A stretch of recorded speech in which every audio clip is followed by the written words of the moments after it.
परमात्मा को वही लोग खोजने निकलते हैं जिन्हें स्वयं परमात्मा खोज रहे होते हैं। सुप्रभात, मैं हूं प्रतिबिंब शर्मा आपके साथ। सबसे पहले नजर मुख्य गतिविधियों पर। उपराष्ट्रपति जगदीप धनखड़ ने कहा कि सांस्कृतिक विरासत संरक्षित करने में त्योहारों की महत्वपूर्ण भूमिका। अरुणाचल प्रदेश में कामले जिले के बोसिमला में पहली बार संयुक्त मेगा न्यूकुम युल्लो समारोह में कही बात। भारत को दुनिया में सबसे तेजी से विकास करने वाला देश भी बताया। लोकसभा अध्यक्ष ओम बिरला ने महाशिवरात्रि के पावन पर्व पर आबू स्थित ब्रह्म कुमारीज वर्ल्ड हेडक्वार्टर्स में दादी प्रकाश मणि विजडम पार्क का किया उद्घाटन। भगवान शिव का रुद्राभिषेक कर भोलेनाथ से सभी के कल्याण की करी प्रार्थना। ब्रह्म कुमारी संस्थान के जरिए किए जा रहे कार्यों की भी करी प्रशंसा।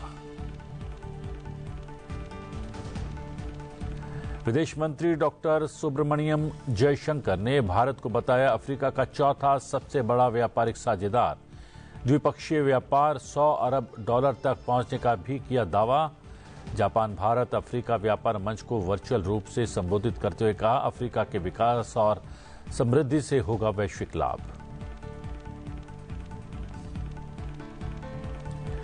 बिहार में बुधवार को मंत्रिपरिषद के विस्तार में नीतीश कुमार के नेतृत्व वाले मंत्रिमंडल में 7 नए मंत्रियों को शामिल किया गया। पटना के राजभवन में आयोजित शपथ समारोह में राज्यपाल आरिफ मोहम्मद खान ने 7 विधायकों को मंत्री पद की दिलाई शपथ।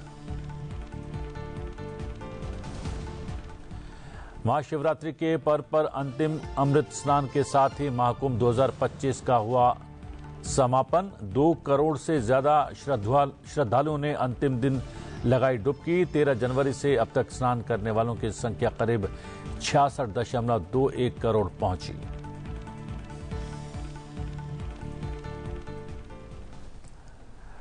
प्रधानमंत्री नरेंद्र मोदी ने बुधवार को वीर सावरकर की पुण्यतिथि पर उन्हें श्रद्धांजलि अर्पित की और भारत की आजादी की लड़ाई में उनके योगदान को याद किया।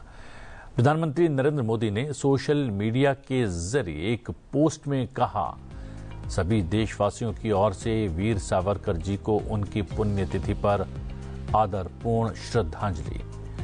आजादी के आंदोलन में उनके तप, त्याग, साहस और संघर्ष से भरे अमूल्य योगदान को कृतज्ञ राष्ट्र कभी भुला नहीं सकता।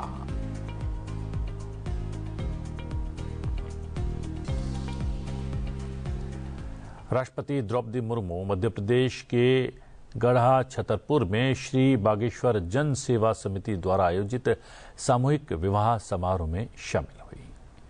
इस अवसर पर राष्ट्रपति ने कहा कि आज हमारा देश महिलाओं के विकास से महिलाओं के नेतृत्व में विकास की ओर आगे बढ़ रहा है। ऐसे में हम सभी को अपनी बेटियों और बहनों को सशक्त और सक्षम बनाने में योगदान देना चाहिए। हमारे देश वुमेन डेवलपमेंट से वुमेन लेड डेवलपमेंट की ओर अग्रसर है, तो समाज के सभी लोगों का कर्तव्य बनता है कि वे बेटियों और बहनों को सबल और सक्षम बनाने में अपना योगदान दें। उनकी शिक्षा, स्वास्थ्य और सुरक्षा पर ध्यान दें। हमारे छोटे छोटे प्रयास हमारी बेटियों को सशक्त बनाएंगे। मैं सभी महिलाओं से भी कहना चाहूंगी कि आप स्वयं को शिक्षित और आत्मनिर्भर बनाने के लिए निरंतर प्रयास करें। जब आप सबल होंगे तभी हमारा समाज और देश सबल होगा। राष्ट्रपति ने कहा कि हमारी परंपरा में संतों ने सदियों से जनमानस को राह दिखाई है। उन्होंने समकालीन समाज में व्याप्त सामाजिक कुरीतियों के विरुद्ध आवाज उठाई है। भारतीय परंपरा में संतों ने सदियों से अपने कर्म और वाणी से जनमानस को राह दिखाई है। समकालीन समाज में प्राप्त सामाजिक कुरीतियों के विरुद्ध आवाज उठाए हैं। उन्होंने समाज में फैले अंधविश्वासों के बारे में लोगों को जागरूक किया। छुआछूत और उच्च नीचे भेदभाव को दूर करने की ये सीख दी है। संतों ने महिलाओं को समाज में उचित सम्मान दिलाने के लिए प्रयास किए। चाहे गुरु नानक हो, संत रविदास हो, संत कबीरदास हो, मीराबाई हो या संत तुकाराम, सबने अपने उपदेशों से लोगों की सही मार्ग दिखाई है और उनको आगे बढ़ने के लिए प्रेरित किए। भारतीय समाज ने उन्हें योगदान नहीं, उन्हें पूजनीय स्थान दिलाए। उपराष्ट्रपति जगदीप धनखड़ ने अरुणाचल प्रदेश के कामले जिले के बोसिमला में पहले संयुक्त मेगा न्योकुम युल्लो समारोह को संबोधित किया। उपराष्ट्रपति ने कामले के बोसिमला में माउंट एवरेस्ट पर चढ़ने वाली निशी समुदाय की पहली महिला पर्वतारोही कबाक यानो को सम्मानित किया। वहां उपस्थित सभा को भी संबोधित करते हुए उपराष्ट्रपति ने भारत की एक्ट ईस्ट नीति का जिक्र करते हुए कहा कि इससे पूर्वोत्तर क्षेत्र में जबरदस्त प्रगति हुई है। भारत सरकार ने कई दशक पहले एक नीति चालू की थी, लुक ईस्ट, पूरब की तरफ देखो। प्रधानमंत्री नरेंद्र मोदी ने इसमें बदलाव किया कि देखने से काम नहीं चलेगा, काम करने से काम चलेगा। और काम करने से काम चलेगा तो कितना बड़ा बदलाव हुआ इस पूरे इलाके को। यदि मैं अष्टलक्ष्मी की बात करूं तो हवाई जहाज यात्रा का मामला हो, एयरपोर्ट्स का हो,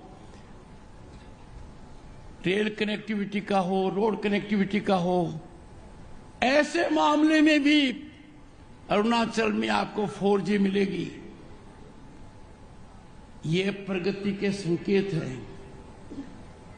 ये सब हमें एक सीख देते हैं कि भारत जितना महान देश दुनिया में कोई नहीं है और हमें राष्ट्रवाद से ओतप्रोत रहना है। हम किसी भी हालत में राष्ट्र हित को, राष्ट्र के प्रति समर्पण को, राष्ट्र की सेवा के संकल्प को कम नहीं कर सकते। उपराष्ट्रपति ने कहा कि आज भारत दुनिया की सबसे तेज गति से उभरती हुई अर्थव्यवस्था वाला देश है। अरुणाचल प्रदेश में ऊर्जा की अपार संभावनाएं हैं, साथ ही यहां निवेश की भी अपार संभावनाएं हैं। भारत दुनिया में सबसे तेजी से बढ़ता हुआ राष्ट्र है। दुनिया का कोई देश आज ऐसा नहीं है जिसकी उछाल अर्थव्यवस्था में, इंफ्रास्ट्रक्चर में या जनता को मरहम देने वाली नीतियों में भारत से ज्यादा हो। और ऐसी परिस्थिति में विकास की किरण अरुणाचल पर पड़े, इसके लिए अपना किरण 24 घंटे काम कर रहा है। किरण जी में जरूर कुछ जादू है। इन्होंने इनको प्रभावित कर दिया, प्रधानमंत्री जी को कन्विंस कर दिया कि अरुणाचल प्रदेश में 50,000 मेगावाट बिजली की संभावनाएं हैं और 1 मेगावाट 10 करोड़ का खर्चा मांगता है। 5 लाख करोड़ के निवेश की संभावनाएं हैं। और तभी किरण जी ने आपको कहा है कि हमें फायदा लेना है, सहयोग करना है और हमारी संस्कृति को भी सही रखना है। ऐसी परिस्थिति के अंदर मेरा यहां पर आना मन गदगद है। अरुणाचल प्रदेश की विविधता का जिक्र करते हुए उपराष्ट्रपति ने कहा कि यहां की जनजातियां दुनिया को मंत्र मुक्त कर देती हैं। अरुणाचल की मेरी दूसरी यात्रा है, पर पहली यात्रा में जब मैं आया स्टेटहुड का कार्यक्रम था। मैंने आपकी ट्राइब्स को देखा, मंत्रमुग्ध हो गया। भारत की शान को देखा, दुनिया में हमारा नाम क्यों है ये देखा। पर आपको एक राज की बात बताता हूं। जब हम दिल्ली पहुंचे, मेरे साथ, हम दोनों साथ साथ हवाई जहाज में थे। इन्होंने कहा कि मेरे घर भी एक कार्यक्रम है दिल्ली के लोगों के लिए। अंदाजा नहीं लगा सकते, 2 घंटे तक मैं वो कार्यक्रम आधी रात तक देखता रहा। जितने अरुणाचल के लोग दिल्ली में थे, कोई नहीं बचा था। इसीलिए जितना विशाल अरुणाचल प्रदेश है, उतना ही बड़ा दिल आपके एमपी का है। उपराष्ट्रपति जगदीप धनखड़ 28 फरवरी शुक्रवार को पश्चिम बंगाल के 1 दिवसीय दौरे पर रहने वाले हैं। इस दौरान उपराष्ट्रपति विभिन्न कार्यक्रमों में सम्मिलित होंगे। उपराष्ट्रपति जगदीप धनखड़ अपने पश्चिम बंगाल दौरे के दौरान बीरभूम जिले में स्थित प्रतिष्ठित शक्तिपीठों में से एक तारापीठ में दर्शन करेंगे। साथ ही उपराष्ट्रपति वहां पूजा अर्चना भी करेंगे। उसके बाद उपराष्ट्रपति कोलकाता में गौड़ीय मिशन के संस्थापक आचार्य श्रील भक्ति सिद्धांत सरस्वती गोस्वामी प्रभुपाद की 150वीं जयंती के समापन समारोह की अध्यक्षता भी करेंगे। इस दौरान उपराष्ट्रपति वहां उपस्थित लोगों का मार्गदर्शन करेंगे। इन सभी कार्यक्रमों का सीधा प्रसारण आप संसद टीवी पर देख सकते हैं।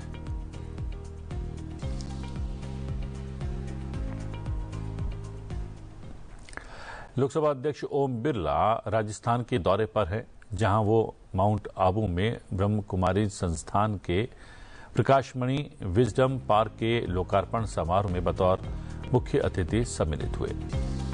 इस अवसर पर लोकसभा अध्यक्ष ने ब्रह्म कुमारी संस्थान के जरिए किए जा रहे कार्यों की प्रशंसा की।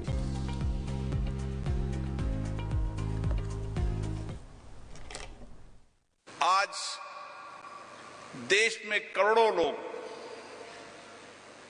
बाबा शिव के आराध्य मानकर प्रजापति ब्रह्मारी विश्वविद्यालय के भाई बहन सामाजिक जीवन में एक प्रकाश में फैला रहे हैं। और ये प्रकाश व्यक्ति के जीवन में सात्विक सत्य की दिशा के साथ आध्यात्मिक ऊर्जा भी देता है। और इसीलिए हम कहते हैं, यत्र जीव तत्र शिव।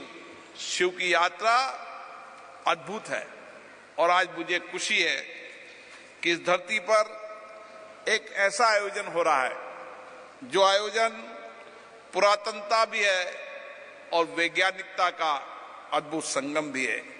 आज दादी प्रकाशमणि ने, जिन्होंने करोड़ों लोगों के जीवन में प्रकाश दिया, वात्सल्य दिया, प्रेम दिया, सात्विक ज्ञान दिया, मन की शांति दी, आज उनके नाम से भारतीय संस्कृति आध्यात्मिक का ये प्रकाशमणि विजडम पार्क और नवसर्जन एका लेजर शो हम सबके जीवन में एक नई दिशा देगा। ब्रह्मा कुमारी विश्वविद्यालय के भाई बहन समाज जीवन के अंदर केवल आध्यात्मिक ऊर्जा नहीं पैदा करते, आध्यात्मिक ज्ञान का प्रकाश नहीं फैलाते, वे सामाजिक जीवन के अंदर बदलाव करने के लिए, सामाजिक जीवन के अंदर समाज की बुराइयों को समाप्त करना, लोगों के जीवन में प्रकाश पैदा करना, लोगों को सत्य के मार्ग पर प्रेरित करना और आध्यात्मिक ऊर्जा से हर व्यक्ति के निर्माण से राष्ट्र निर्माण का काम करोड़ों लोग देश में नहीं पूरे विश्व में करते हैं। और जब भी मैं जाता हूं, मैं देखता हूं, चाहे पर्यावरण का विषय हो, देश में करोड़ों पौधे लगाकर जब अभियान चला तो पर्यावरण के लिए करोड़ों पौधे लगाकर पर्यावरण सुरक्षा का काम किया। नशा के खिलाफ गांव-गांव ढानी में जाकर भाई बहनों ने नशा मुक्त का अभियान चलाया, सात्विक ज्ञान की ओर, आध्यात्मिक ज्ञान की ओर ले जाने का प्रयास किया। चाहे ग्रामीण विकास हो, आपदा हो, महिला सशक्तिकरण हो, ऐसे कई विषयों पर सामाजिक परिवर्तन के लिए भी केवल भारत में नहीं, पूरे विश्व में हमारी बहनें, हमारे भाई लगातार सतत अनवरत प्रयास कर रहे हैं। केंद्रीय गृह मंत्री अमित शाह ने बुधवार को केंद्र सरकार द्वारा तमिलनाडु सरकार के साथ किसी भी तरह का अन्याय किए जाने से इनकार किया और इस प्रकार के आरोपों को ध्यान भटकाने का प्रयास करार दिया। बीजेपी कार्यालय का उद्घाटन करने के बाद भाजपा सदस्यों को संबोधित करते हुए गृहमंत्री अमित शाह ने केंद्रीय निधियों के आवंटन में राज्य के साथ अन्याय के मुख्यमंत्री स्टालिन के दावों को सिरे से खारिज कर दिया और कहा कि नरेंद्र मोदी सरकार ने वर्ष 2014 से वर्ष 2024 की अवधि के दौरान राज्य को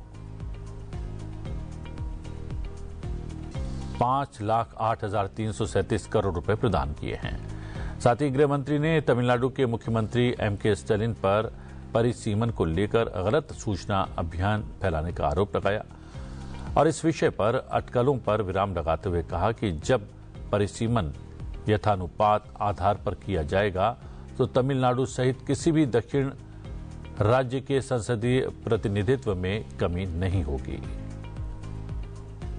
तमिलनाडु के मुख्यमंत्री और उनके सुपुत्र दोनों तमिलनाडु जनता का ध्यान भटकाने के लिए कुछ मुद्दे खड़े कर रहे हैं। एक मीटिंग करने जा रहे हैं कि डिलिमिटेशन में हम साउथ को अन्याय नहीं होने देंगे। श्रीमान स्टालिन जी, मोदी सरकार ने लोकसभा में स्पष्ट किया है कि डिलिमिटेशन के बाद प्रोरेटा के हिसाब से दक्षिण के एक भी राज्य का एक भी सीट कम नहीं होगा। और मैं फिर से एक बार कोयम्बटूर की ये पवित्र भूमि पर से दक्षिण के सभी राज्यों की जनता को आश्वस्त करना चाहता हूं कि मोदी जी ने निश्चित रूप से आपके सभी हितों की रक्षा कर डिलिमिटेशन में आपका एक भी सीट प्रोरेटा कम न हो और जो बढ़ोतरी होगी इसमें उचित हिस्सा दक्षिण भारत के राज्यों को भी मिलेगा। इसमें कोई शंका रखने की जरूरत नहीं है। विदेश मंत्री डॉक्टर सुब्रमण्यम जयशंकर ने इस बात पर जोर दिया कि आर्थिक और औद्योगिक रूप से कमजोर राष्ट्रों की आकांक्षाओं और हितों को वैश्विक मंच पर पूरी तरह से प्रतिनिधित्व मिलना चाहिए। जापान भारत अफ्रीका व्यापार मंच पर वर्चुअल रूप से अपने संबोधन में डॉक्टर एस जयशंकर ने कहा कि भारत ने लगातार इस मुद्दे को आगे बढ़ाया है। उन्होंने इस बात पर जोर दिया कि अफ्रीका के प्रति भारत का दृष्टिकोण हमेशा दीर्घकालिक और पारस्परिक रूप से लाभकारी साझेदारी बनाने की गहरी प्रतिबद्धता से निर्देशित होता रहा है। विदेश मंत्री ने कहा कि भारत अफ्रीका का चौथा सबसे बड़ा व्यापारिक साझेदार है, जिसका द्विपक्षीय व्यापार लगभग 100 अरब डॉलर तक पहुंच गया है। उन्होंने कहा कि भारत ने अफ्रीका की कनेक्टिविटी और बुनियादी ढांचे के विकास के लिए भी महत्वपूर्ण प्रतिबद्धता जताई है, जिसके अंतर्गत 12 अरब डॉलर से अधिक रियायती ऋण और पूरे महाद्वीप में फैली 200 से अधिक पूर्ण परियोजनाएं शामिल हैं। उन्होंने कहा कि पेयजल योजनाओं से लेकर सिंचाई, ग्रामीण सौर विद्युतीकरण और बिजली संयंत्रों जैसे विभिन्न क्षेत्रों में भारत की विकास परियोजनाओं ने स्थानीय रोजगार उत्पन्न किए हैं और अफ्रीका में जीवन में बदलाव लाया है। India's deep and long-standing engagement with Africa can make it a natural bridge, whether geographically or in the industrial value chain. With India set for continued rapid economic growth, it serves as an ideal hub for Japanese companies seeking to expand into Africa and the Middle East. Japanese investments, India's solid industrial base and digital capacities, and Africa's talent and consumption can come together to create beneficial outcomes for all stakeholders. India and Japan can also collaborate to strengthen resilient supply chains for African countries, particularly in critical and emerging sectors. Bihar में नीतीश सरकार के मंत्रिमंडल का बुधवार को विस्तार हो गया। बीजेपी के 7 विधायकों ने मंत्री पद की शपथ ली। ये सभी बीजेपी कोटे से मंत्री भी बनाए गए हैं। शपथ ग्रहण समारोह में कृष्ण कुमार मंटू, विजय मंडल, राजू सिंह, संजय सरावगी, जीवेश मिश्रा, सुनील कुमार और मोतीलाल प्रसाद ने मंत्री पद की शपथ ली। राज्यपाल आरिफ मोहम्मद खान ने राजभवन में नए मंत्रियों को शपथ दिलवाई। इससे पहले नीतीश कैबिनेट में कुल 29 मंत्री थे। विस्तार के बाद कुल मंत्रियों की संख्या अब 36 हो गई है।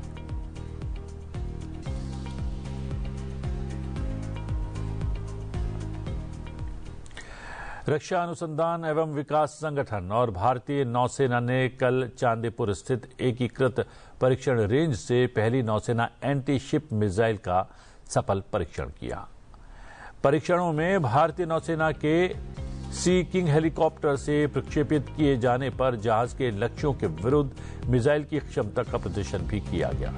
परीक्षण ने मिसाइल की मेन इन लूप विशेषता को सिद्ध कर दिया और इसकी अधिकतम सीमा पर समुद्र स्कीमिंग मोड में एक छोटे जहाज के लक्ष्य पर सीधा प्रहार किया।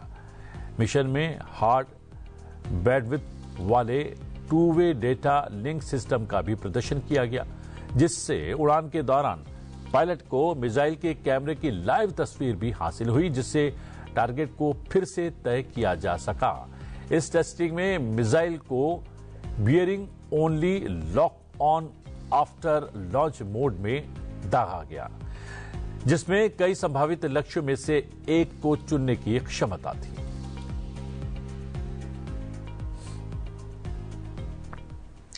महाशिवरात्रि के अवसर पर उत्तराखंड स्थित बद्रीनाथ केदारनाथ धाम के कपाट को खोलने की तारीखों की घोषणा कर दी गई है। निर्धारित तिथि के अनुसार 27 अप्रैल को ओंकारेश्वर मंदिर ऊखी मठ में भैरव पूजा का आयोजन किया जाएगा। इसके बाद बाबा केदार की डोली धाम के लिए प्रस्थान करेगी। बाबा केदार की डोली 28 अप्रैल को गुप्त काशी, 29 अप्रैल को फाटा, 30 अप्रैल को गौरीकुंड पहुंचने वाली है। 1 मई को बाबा की डोली केदारनाथ पहुंचेगी। 2 मई को सुबह 7 बजे केदारनाथ धाम के कपाट खोले जाएंगे। कपाट खुलने के साथ ही श्रद्धालु भगवान शिव के दर्शन कर सकेंगे। इसके साथ ही विश्व प्रसिद्ध 4 धाम यात्रा भी शुरू हो जाएगी। केदारनाथ धाम में स्थापित ज्योतिर्लिंग 12 ज्योतिर्लिंगों में से एक है और पंच केदार में प्रमुख स्थान रखता है। हर साल शीतकाल में भारी बर्फबारी के कारण 6 महीने के लिए यहां के कपाट बंद कर दिए जाते हैं। इस दौरान पूजा अर्चना ऊखी मठ स्थित ओंकारेश्वर मंदिर में संपन्न होती है।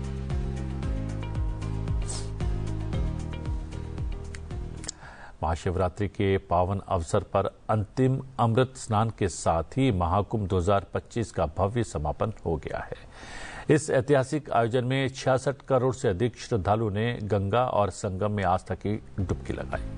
महाकुंभ की अंतिम स्नान पर्व महाशिवरात्रि पर न सिर्फ संगम अपितु पूरा कुंभ नगर क्षेत्र शिवमय हो गया। हर हर महादेव बम बम भोले शिव शंभू का उद्घोष करते श्रद्धालुओं ने संगम में गोता लगाया तो गंगा की लहरें जैसे और वेगवान हो उठी। हर दिशा से श्रद्धालुओं के आने का क्रम बना रहा और सभी घाटों पर अपार भीड़ उमड़ी। इस अवसर पर श्रद्धालुओं का स्वागत करने के लिए प्रशासन ने 120 क्विंटल गुलाब की पंखुड़ियों की वर्षा करवाई। महाशिवरात्रि के साथ ही 45 दिन चले महाकुंभ का समापन हो गया। विश्व के इस सबसे बड़े समागम में 66.30 करोड़ श्रद्धालुओं ने स्नान किया, जो एक बहुत बड़ा कीर्तिमान है।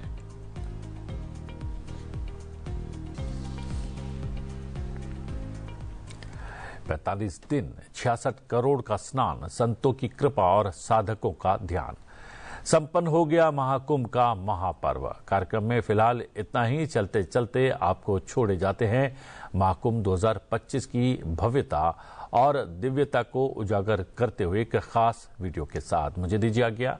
बने रहिए संसद टीवी के साथ। नमस्कार।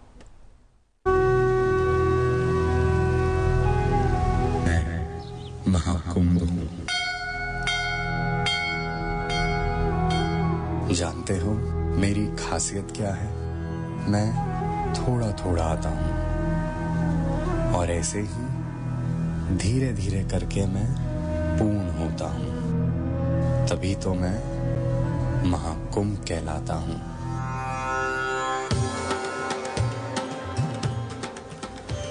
जब बृहस्पति, सूर्य और पृथ्वी एक क्रम में आते हैं, मैं तब आता हूँ। दूर दूर से लोग मुझे स्पर्श करने संगम घाट पर आते हैं। तभी तो मैं महाकुंभ कहलाता हूँ। पौष पूर्णिमा के दिन आकर मैंने भारत में श्रद्धा के नए इतिहास को रचा है। प्रयागराज में गंगा, यमुना और सरस्वती के संगम पर आकर मैंने ना जाने कितने ही करोड़ों श्रद्धालुओं को अमृत स्नान का मौका दिया है। यहाँ आने वाले हर एक श्रद्धालु ने जाना, संसार में कुछ भी दुर्लभ नहीं है। मैं देखता हूँ टेक्नोलॉजी के माध्यम से आज क्या कुछ नहीं हो रहा है। दीपदान, अमृत स्नान, रहस्यों के ज्ञान का आदान प्रदान। और सुना है लोगों ने मुझे उनकी पीढ़ियों के लिए once in a life time moment कहना शुरू कर दिया है। और कहे भी क्यों ना, क्योंकि मैं फिर से अब एक लंबे अरसे के बाद आऊंगा। मैं महाकुंभ हूं।